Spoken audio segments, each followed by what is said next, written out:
अल्हम्दुलिल्लाह अल्हम्दुलिल्लाहि रब्बिल आलमीन वस्सलातु वस्सलामु अला अशरफिल अंबिया वल मुरसलीन व अला आलिहि व अस्हाबिहि अजमईन। इन्नल्लाह व मलाइकतहु युसल्लूना अलन नबी या अय्युहल्लज़ीना आमनू सल्लू अलैहि व सल्लिमू तस्लीमा। अल्लाहुम्मा सल्लि अला सय्यिदिना मौलाना मुहम्मदिन व अला आलि सय्यिदिना मौलाना मुहम्मदिन व बारिक वसल्लिम कमा तुहिब्बु व तर्दा व तुसल्ली अलैहि। रसूल और आले रसूल पर एक मरतबा और हदिया ज़रूर पेश करें। सल्लल्लाहु अला नबील उम्मी व आलिहि सल्लल्लाहु अलैहि वसल्लम। एक बार और अल्लाहुम्मा सल्लि अला सय्यिदिना मौलाना मुहम्मदिन व अला आलि सय्यिदिना मौलाना मुहम्मदिन व बारिक वसल्लिम कमा तुहिब्बु व तर्दा व तुसल्ली अलैहि।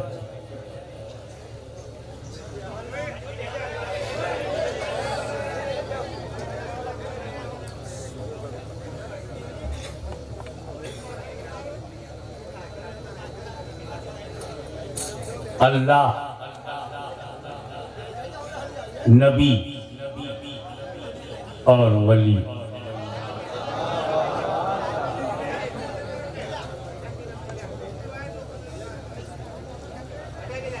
अल्लाह, नबी और वली।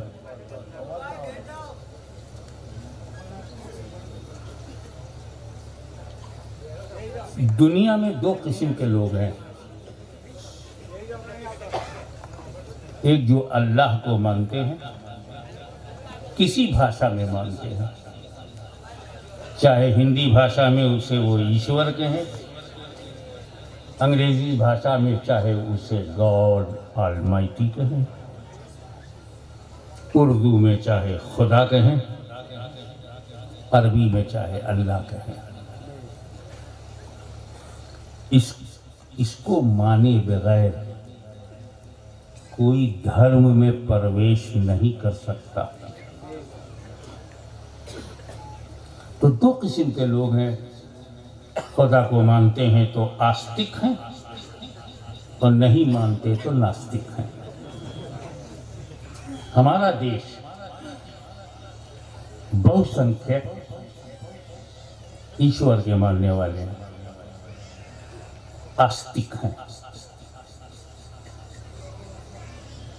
मैंने बहुत सारे साधु संतों से पूछा, कहते हैं हाँ ईश्वर है।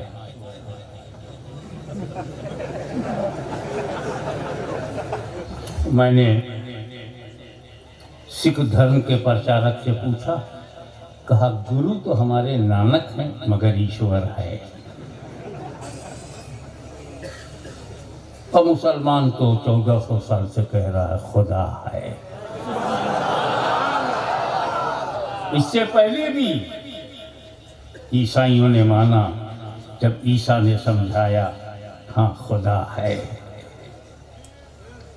ये खुदा है कब शुरू हुआ? खुदा तो हमेशा से है, हमेशा रहेगा, अनंत है, असीमित है, निराकार है। इसीलिए जो आकार होते हैं वो खुदा नहीं होते।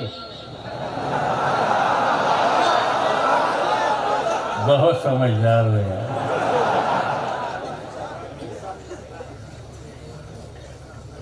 ईश्वर कौन है, खुदा कौन है, अल्लाह कौन है? किसी भाषा में भी हु इज गॉड? खुदा वो है जो बंदों को पैदा करता है, जो बंदों को पैदा करता है, खुद पैदा नहीं होता। इसीलिए जो पैदा हुआ वो कुछ भी हो, खुदा नहीं है। इसीलिए हम किसी पैदा को खुदा नहीं कहते, कहीं भी पैदा होगा वो।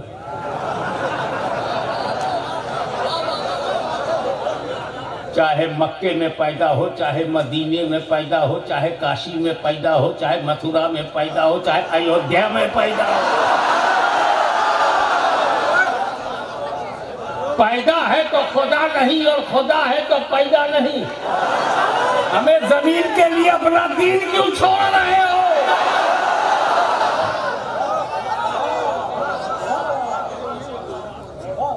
तो खुदा अनंत है, निराकार है, असीमित है, विश्वव्यापी है, कण कण में विद्यमान है, सर्वशक्तिमान है और अदृश्य है। जब आदम अलैहिस्सलाम आए तब आवाज आई अल्लाह है।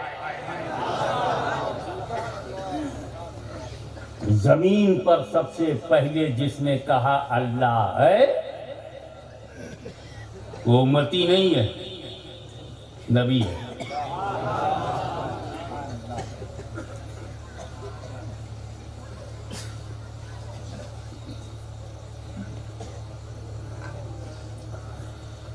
आदम अलैहिस्सलाम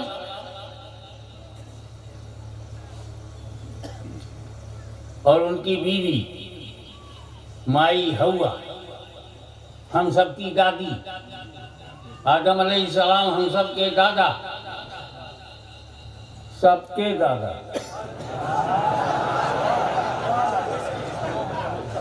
सारे मुसलमानों के वो दादा हैं, सारे हिंदुओं के वो दादा हैं, सारे ईसाइयों के वो दादा हैं, तो सबके पूर्वज आदम है।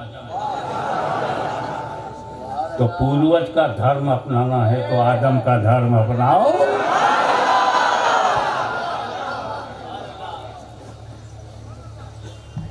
वाह वाह वाह। और सुनो, धरती पे नहाते तो अकेले मियां बीवी रहते, और जन्नत गुजरात से बड़ी है, भारत से भी बड़ी है, अमेरिका से बहुत बड़ी है, पूरे विश्व से, पूरे ब्रह्मांड से जन्नत बड़ी है। ताकि अगर गुजरात में कोई ना हो तो मियां बीवी रह पाओगे?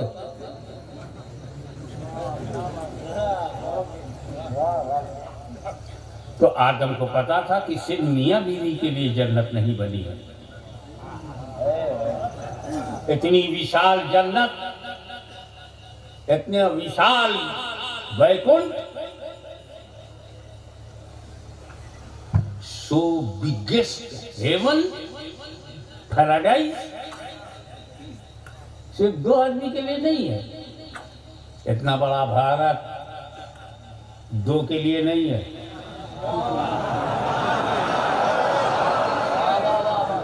एक गदर मचा एक सदर बन गया। दो के लिए कोई इतना बड़ा भारत, यूपी है, दो के लिए नहीं है, बिहार दो के लिए नहीं, गुजरात दो के लिए। जन्नत कैसे दो के लिए होगी? मगर जन्नत जन्नत है। बादशाह से भी ज्यादा मजा जन्नत में, मंत्रिमंडल से भी ज्यादा मजा जन्नत में। कोई छोड़ के निकलेगा? थोड़ा सा मजा मंत्रिमंडल में है तो छोड़ना मुश्किल, थोड़ा सा मजा व्यापार में है तो छोड़ना मुश्किल, और जन्नत का मजा छोड़ के आदम आए धरती पर। ये खता है या बलिदान है? ये गलती है या कुर्बानी है? बनाया खुदा ने, धरती पर आए। तो भारत के निवासियों, सारी जिंदगी खुदा का शुक्र अदा करो। पहले तो मैं आपको बता दूं कि हिंदुस्तान जो है तो पहले कहां तक था, कट पिट के कहां तक रह गया। पूरा अफगानिस्तान, पूरा पाकिस्तान, पूरा बांग्लादेश, पूरा नेपाल, पूरा बर्मा, जिसका आजकल नया नाम है म्यांमार,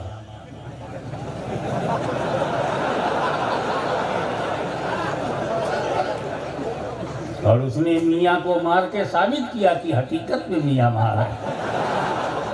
10 लाख बांग्लादेश में पहुंच गई म्यांमार से। ये सब हिंदुस्तान था, पूरा सिंध, पूरा हिंद, पूरा नेपाल, पूरा अफगानिस्तान, ये सब हिंदुस्तान था। पूरा श्रीलंका हिंदुस्तान में था, लक्षद्वीप हिंदुस्तान में था। और वहीं आदम ने पहला कदम रखा। आदम अलैहिस्सलाम का पहला कदम भारत की धरती पर पड़ा। एक बात बताओ,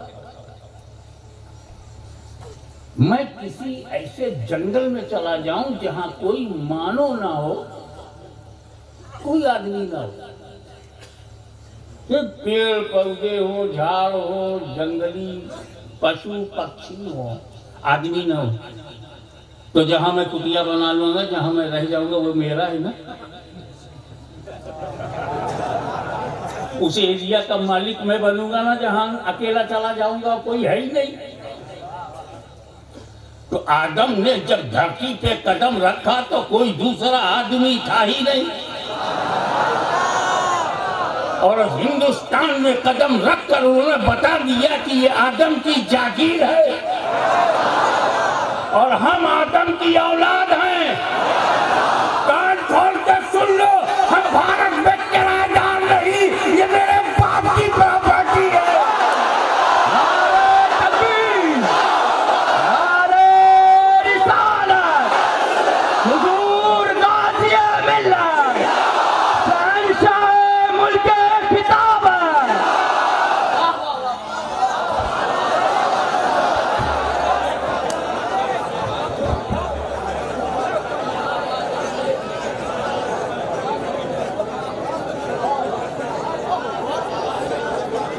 हम यहाँ किराएदार नहीं, मालिक है।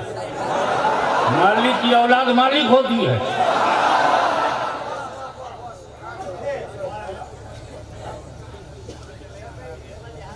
और हवा हमारी दादी, सारे हिंदू मुस्लिम सिख ईसाई सबकी दादी है। अजीब बात, सारे हिंदुओं के दादा आदम, मुसलमानों के दादा आदम, सिखों के आदम, ईसाइयों के आदम, सारे इंसानों के आदम, और दादी हवा सबकी। इसी बात का ख्याल करके आपस में ठीक ठाक से रहो, शांति से रहो।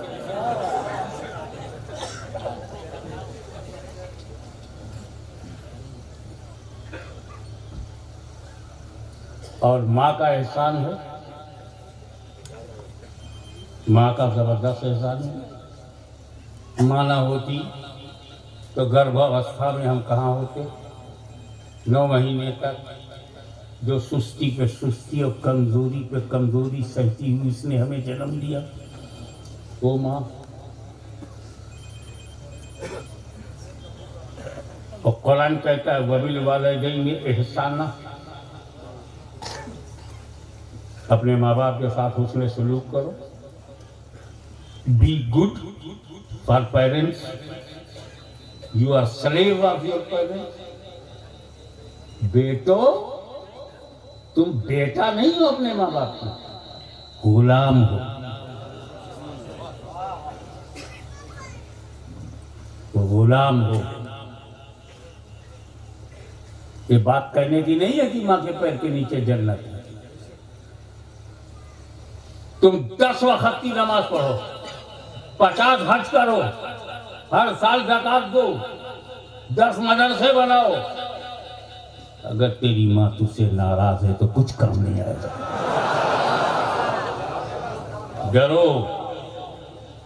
मैं तो अपने मुरीदों से कहता हूँ, अबे जन्नत तेरे घर में है और जहन्नम भी तेरे घर में है। अभी का जन्नतों का, वो नारों का। मेरे आका ने कहा कि जन्नत, तेरा बाप तेरी जन्नत है, तेरा बाप तेरी जहन्नम है। बाप को राजी कर दिया तो जन्नत जेब में, और बाप को नाराज किया तो जहन्नम में जा। डायरेक्ट का हिदायत फरमाई। कि अगर तेरे माँ बाप तुझसे राजी हैं तो खुदा राजी है। कितना दर्जा है माँ का, हर इशारे पे हम चलते हैं। मैंने दो शख्सियतें देखी हैं जो माँ की गुलामी में नजर आए। एक हुजूर सरकार कला सैयद मुख्तार अशरफ मेरी नानी के सामने ऐसे आते थे जैसे गुलाम आता है, और दूसरा शेखुल इस्लाम अल्लामा मदनी को देखा, तो मेरी माँ के सामने आते थे तो ऐसा लगता था कि गुलाम आया है। बाहर शेखुल इस्लाम आया है, माँ के सामने गुलाम आया है।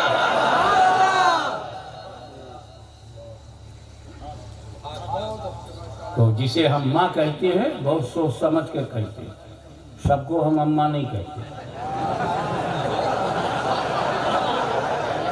हमारी एक ही माता है जिसके कोख से हमने जन्म लिया, और माँ उसे कहते हैं जिसका दूध पिया जाए, बेचा ना जाए।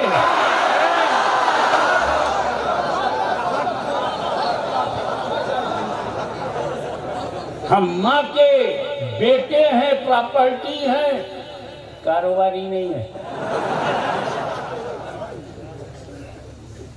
अब बताओ, जब हम अपनी सगी माँ का पेशाब नहीं पीते, जिसके कोख से हमने जन्म लिया, तो जिसका दूध पीकर जवान हुए,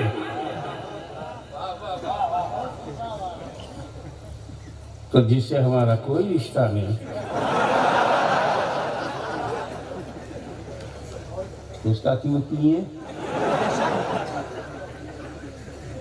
बहरहाल तुम्हें जो अच्छा